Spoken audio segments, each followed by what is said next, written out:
This is ABC-7 Extra. Good evening, I'm Saul Sainz, and this is ABC-7 Extra Sunday Edition.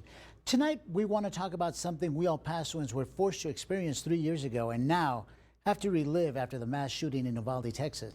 On Tuesday, a lone gunman ran into an elementary school in Uvalde, Texas, shooting and killing 19 children and 2 teachers. Teachers were trying to defend their students. In the days following the Uvalde shooting, Governor Greg Abbott was front and center holding news conferences. As you may recall, in the days following the Cielo Vista Walmart shooting, Governor Abbott came to El Paso to listen to our state legislative delegation, as well as families of those shot on that day. And sadly, it is hard for us to turn away from the events in Uvalde when right here in our own backyards we had the scare of a shooter allegedly inside Bel Air High School on Thursday. Those social media reports turned out to be a hoax, but it was a gut-wrenching moment for parents who rushed to the school waiting for the lockdown to be lifted and reunited with their children. Every parent I spoke with told me they arrived at the school with Uvalde on their mind, and as yes, it is a cliche, but those parents were fearing the worst but hoping for the best. This is what our society has sadly become. The question I want to pose to my guests tonight is, what needs to happen in order to feel safe when you go to the supermarket, when you attend your place of worship, or when you send your children to school? Is it something as simple as what Governor Abbott suggested, that we need more mental health experts? Now, before I begin the conversation, I will tell you what all the shootings we have had since Sandy Hook have in common. They were all committed with a high-powered rifle. When Governor Abbott came to El Paso after the August 3rd shooting, he met with state and local lawmakers. He also met with families of the victims shot that day.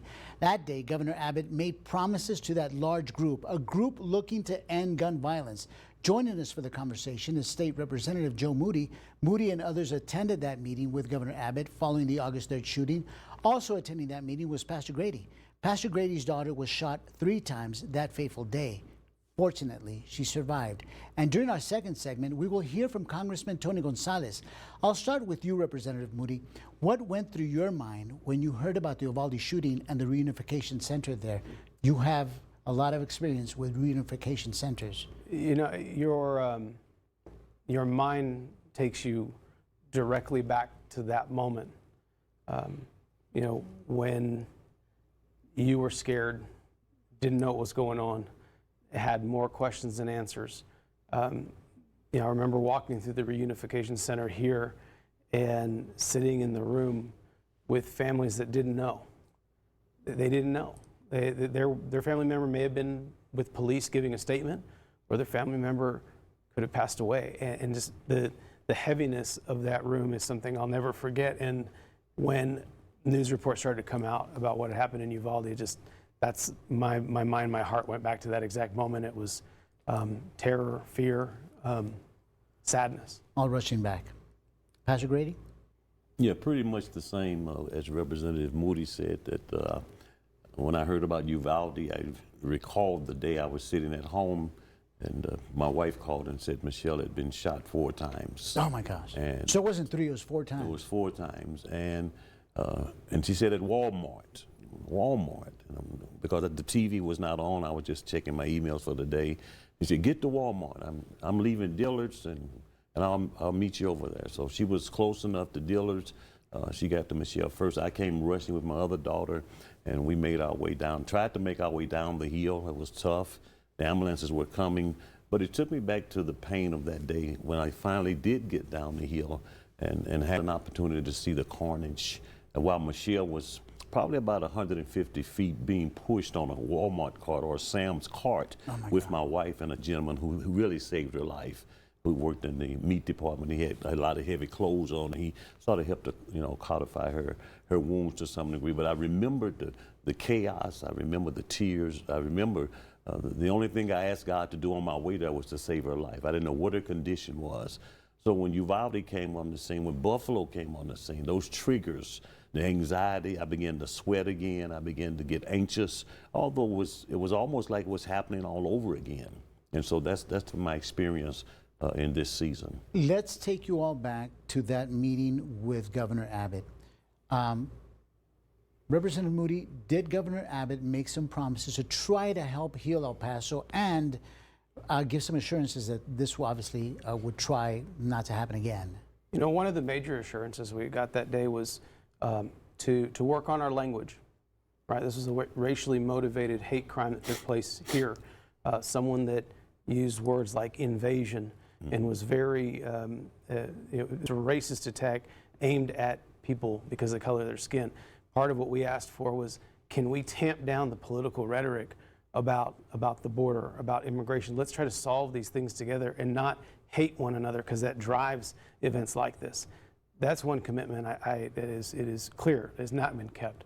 The rhetoric is worse than ever today, and it makes me nervous, even to this day, thinking about that. But going towards gun violence, yes, we went over many ideas that like lying on the background check. That's something that did become law.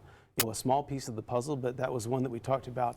We talked about ending these private sales where we didn't know who was buying the weapons. Let's get background checks. Let's bring those purchases out of the darkness. And we talked about that, and there were commitments around that being one of the major things we could accomplish. Yes. We talked about safe storage. We talked about ways that we could look at age limits. In part of what the commitment was in that room was, let's work together, let's build consensus, and let's bring these up when we get back to the legislature in 2021. And unfortunately, I think there was consensus on some of these issues at the time. But I think even as we headed into session, there was. But you need leadership. You need people to help you steward that through the process. Yeah. And Pastor Grady, unfortunately, we just didn't get there. Pastor Grady, do you think those promises were broken? I think they were broken, and I think in the midst of any kind of a tragedy, especially the one that was experienced here in El Paso, that people arrive on the scene and they say what they think people want to hear. They anticipate it's going to de-escalate, it's going to pass, and we'll go back to business as usual. But one of the challenges that we talked about is common sense gun legislation. Well, in order to do common sense gun legislation, you have to use common sense. Some things are right before us, and even today, as we talk about an 18-year-old being able to purchase a weapon without a license, without training or experience, and without a permit, and also to buy the ammunition. What we've done, we've spoken into the atmosphere, and I think what has been created in this country is that when people are, they call it rationalize the death. I call it murder. What happened in Uvalde was murder. We want to say, well, gun, no, it was murder. It was murder of innocent life.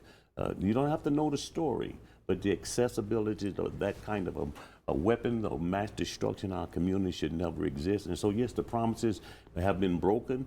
And again, our legislators, they have a responsibility to take care of folks and to secure more common defense.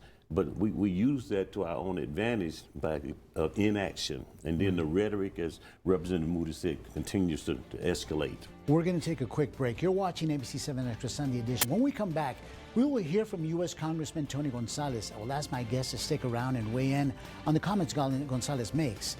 This is ABC-7 Extra Sunday Edition, where news comes first.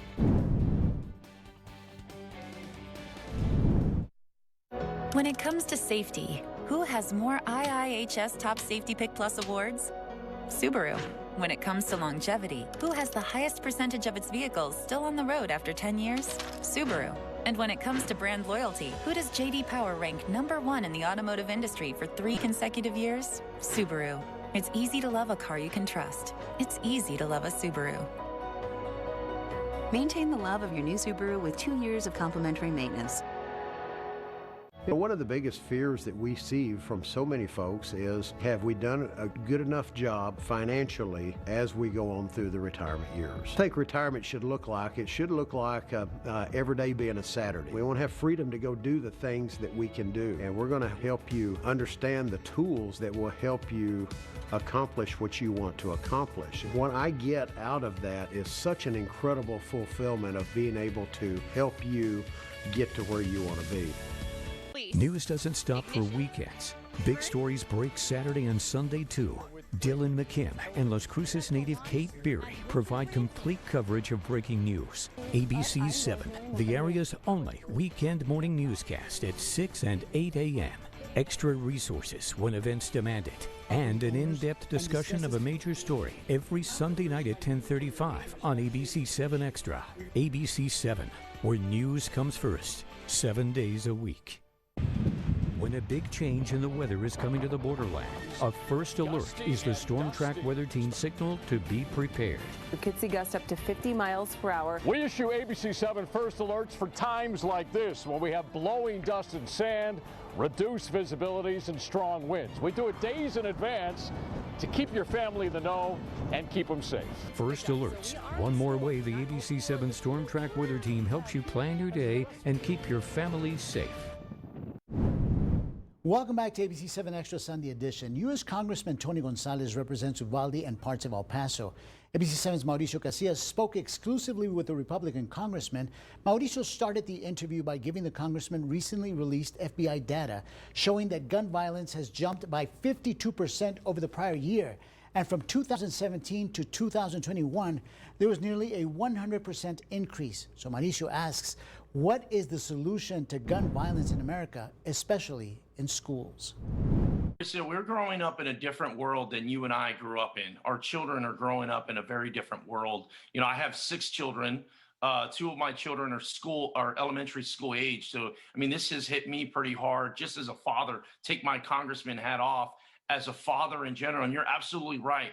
Our children are the most precious item that any of us have in our community and in our country. And we need to protect them with everything, from whether they're at school, whether they're at church, whether they're at the mall, regardless, we have to get a hold of this. I will say, I mean, there is this growing anger and hate in this country, and the politics certainly doesn't help it. It fuels this hate. I would also say there's a growing amount of mental health concerns, and COVID did not help that. You know, this is a global pandemic that many people had to be isolated, and I think that just amplified things. So I think one thing going forward is we need to talk about mental health, and all of us, I think every person is impacted in some form or fashion. Congressman, where do you see the middle ground, though, with your Democratic colleagues? Is there any sort of gun reform that you would consider?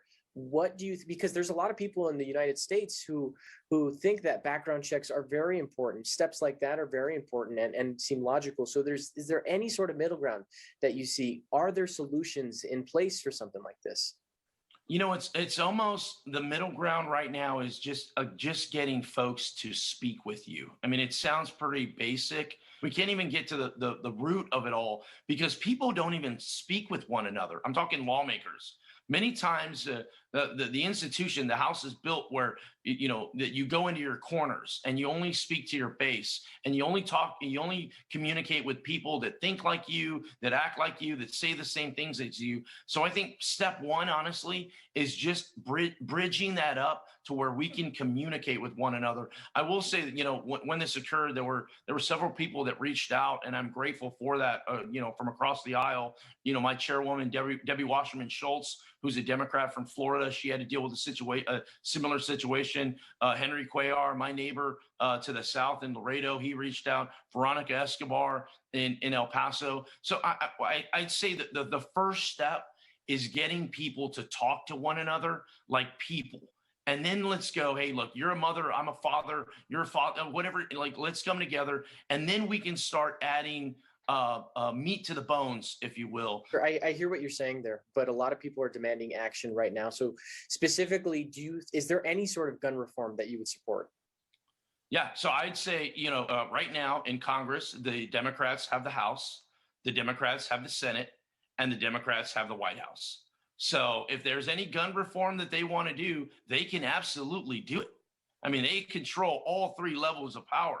You know, so once again, you have politicians that like to blame others for things that aren't done. They control all 3 levels of power. I'm looking at it when Republicans win back the House. What are we going to do? But I'd love to have this conversation. The reality is no one is reaching out to me. Hey, Tony, we want your thoughts on this issue.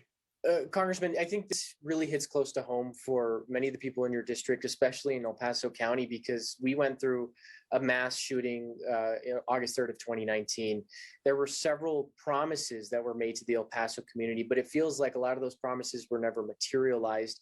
Instead, what you had was state lawmakers actually loosening some restrictions by passing permitless carry. So what is your message then to those frustrated constituents in El Paso who say, we went through a tragedy in 2019, now we're seeing another tragedy here in South Texas? Yeah, and I think you're going to continue to see tragedies until you have people come together and ultimately find a solution. What you often see is people blaming others, right? So in El Paso, it's a very Democrat held city, right? So the city is run by Democrats, the state legislature, all Democrats, Veronica Escobar, Democrat in the federal side. I represent, El Paso County. I'm basically the only Republican in that area. What I'm getting at is everyone is blaming everyone, Democrats are blaming Republicans for things that aren't happening in El Paso. But the reality is El Paso is run by Democrats. I would love to be part of that conversation and figure out ways that we can do things on there. What I also say is this too: don't allow government to control everything. Congressman, what we've learned from law enforcement in the days after the tragedy is that the gunman himself purchased a rifle a day after his 18th birthday, then another rifle 2 days later. You talk about the need for improvement in mental health and access to mental health care. Do you think that some sort of mental evaluation should be conducted before a person is able to purchase such a high-powered weapon? The problem with this gunman happened well before Tuesday, well before a few days ago. This individual was troubled for a long time. And I think we're starting to see that as the FBI begins to unravel this and find other information. It's very clear that this person had issues well ahead of time. And so I think part of it is how do we find these people that have issues at the very beginning? Things were very wrong with this person. And, at work, same thing. He was a loner. I mean, all these, I say all that to go, I think we need to focus on all of the above, from the end to the day somebody determines that they're going to do it, to the very beginning where they kind of fall off the rocker. I think when you get in politics, everyone wants to focus on just one aspect of it, not talk about the whole issue. So, I mean, if that's the case, everything that you just mentioned, the warning signs were there. Why allow a person like that to be able to purchase an assault-style rifle? So he had no criminal record. My understanding is he legally purchased this weapon. He had no criminal history. He passed the background. He passed the check or whatever he needs in order to accomplish it. There was nothing to spur that. And you know what? I always say this happens all the time. Everybody is susceptible to this, and I think we need to take it on that approach, vice waiting for something that pops out. You're watching ABC-7 Extra Sunday Edition. When we come back, I'll ask my guests their opinion on what Congressman Tony Gonzalez told our Mauricio Casillas. We'll be back.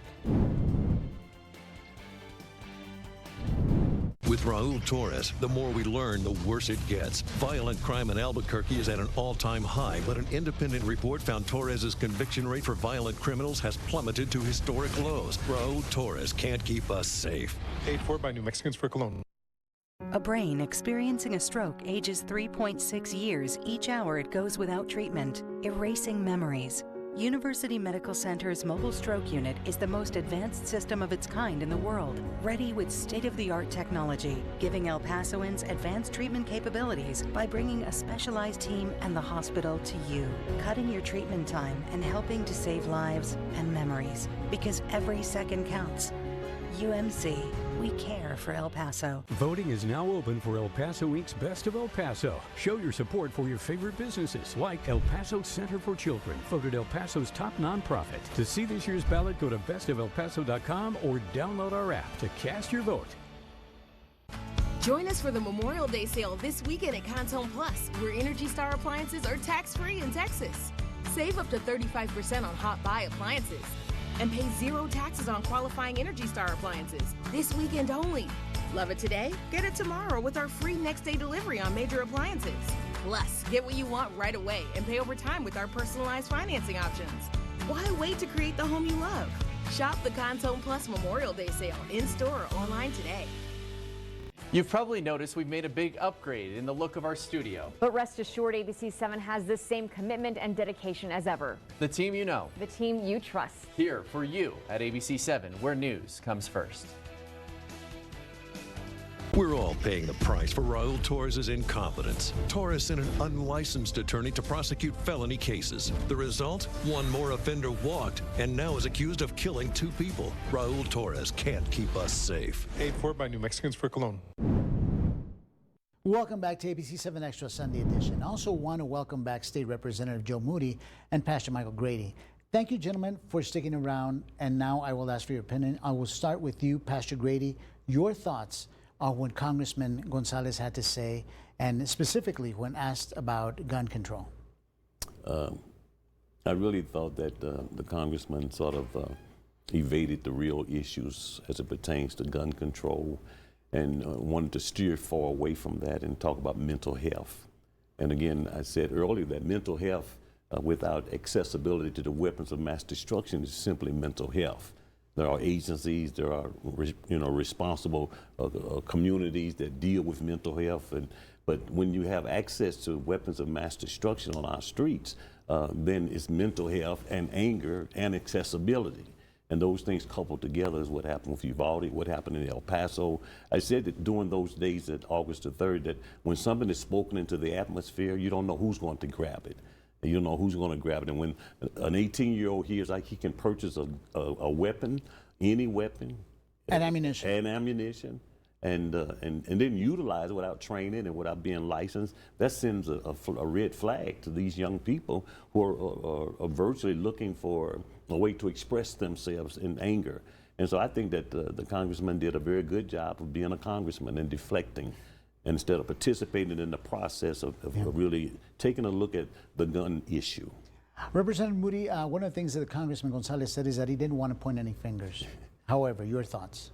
I mean, it certainly sounded like he wanted to point the finger at local elected officials here in El Paso. I don't quite understand that. We don't set policy for weapons at the local level. It's not permitted. And when this delegation went to Austin to try to offer solutions, none of them save the Lion Tribe bill, which Senator Blanco passed, was able to pass. So, it's pretty disingenuous to say you don't want to point fingers and then point fingers. Say you want a conversation, but then denigrate the people you want to have a conversation with. It's really not the right way. And I don't know Congressman Gonzalez willing to always sit down with anybody, but it sounds like to me that he doesn't really want to get to the core of the issue, like the pastor said. Mental health is important, and it's something that's important on its own. It's a red herring in the conversation around gun violence, because people with mental health issues are more likely to be victims of crime, violent crime, than they are to be perpetrators of violent crime. That's just a fact. So let's stop throwing out red herrings and get to the core of it. Should an 18-year-old be able to have this weapon and that ammunition? My answer is no. Now, it's been the law in Texas for a long time, but it doesn't mean that we can't change that. We change the law all the time. So this gives us an opportunity to sit down and have these conversations. And I think it's unfortunate and the pastor hit it on the head. This is what people do in Congress. Apparently, you go to D.C. and you lose the ability to be an honest broker. One of the things that Congressman Gonzalez was talking about is that people are not talking. Is there something that is missing in order to start that conversation, or is the time for conversation over? Now we need to do something and save lives. Yeah, I believe the time for talking is over. We've had so much experience around the gun issue, around violence in this country, around hatred and the disparities that exist among the races. And I think it's time for our legislatures to take action. How many more children need to die? How many more adults need to die? How many more people need to be simply targeted because of the color of their skin and their ethnicity? Before the nation is hurting right now. I went to pick up my granddaughter yesterday, and I was looking at the faces of people. People are afraid. They don't know what's going to happen next. And again, action is what is really demanded, and the people need to demand action and not stop until something takes place. What needs to happen, Representative Moody? We need to start loving our children more than we love guns. Yeah. I mean, that's as simple as I can put it. We need to stop treating the gun like the golden calf. It's bizarre. It's bizarre what we do around weapons in this state and in this legislature. And so there are common sense things that we can all wrap our arms around that Republicans, Democrats, and independents agree on. Background checks is one of them. That's a very simple, straightforward thing to do. Let's start. We know what the solutions to some of these problems can be. Let's enforce our protective orders where we have individuals committing domestic violence, sexual assault, human trafficking, stalking, indecent assault. Right now we have protective orders where judges are saying that person shouldn't have a weapon, but we're not enforcing it. Right. So we have ways, we have tools, they're common sense, and some of them are already in our law today, but I don't understand the reluctance to engage when you look at those parents in Uvalde, and I think about them staring at the empty beds of their children, how that doesn't move you to change the world we live in. Tells me you're giving up. You're giving up on a better world for your kids, and I would just encourage people not to give up. Is it that politicians merely want to continue being politicians and not touch those touchy subjects that will actually create change? If you want to be in leadership, then you have to touch the thorny issues. That's why you're there. And so if you're not willing to get engaged on an issue like this, then I don't think you should be in those positions. No. Pastor Grady? Yeah, I agree. It's often been said, what would happen if the money is taken off the table? The lobbyist money and all of the things that go along with the NRA and these particular organizations. Would you stand up better? Would you be a better representation of the people? And I'm not sure. I think we've been doing this so long that it's part of our nature to just succumb to the elements and to keep talking about it without even doing anything that's going to have some real tangible effect. So yes, I agree that it's time to take action, and it's time for our representatives to represent the people whom they were elected to represent and to serve. Pastor Grady, Representative Moody, thank you so much for taking time to talk to us. Thank you. Thank you. And thank you for watching ABC-7 Extra Sunday Edition. I want to leave you with these thoughts and picture I'm about to show you, taken Wednesday when incorrect information spread of a gunman on Bel Air High School campus. This is a Bel Air English teacher, Keith Russell, holding scissors in his hand and waiting by the classroom door, ready to protect them if needed. There has been much talk about arming teachers in schools to protect students. It's even been suggested that teachers who hold the task of teaching our children science and math should also be armed and take on a dangerous intruder. But I want to end with this question. Are we willing to pay our teachers more to do this, both for teaching and for carrying a weapon? Or is it asking for too much? I want to add as an editorial comment, and it is my opinion and not of this station, that any teacher who does this is worth their weight in gold. You do the math. This has been ABC-7 Extra Sunday Edition. Good night y buenas noches.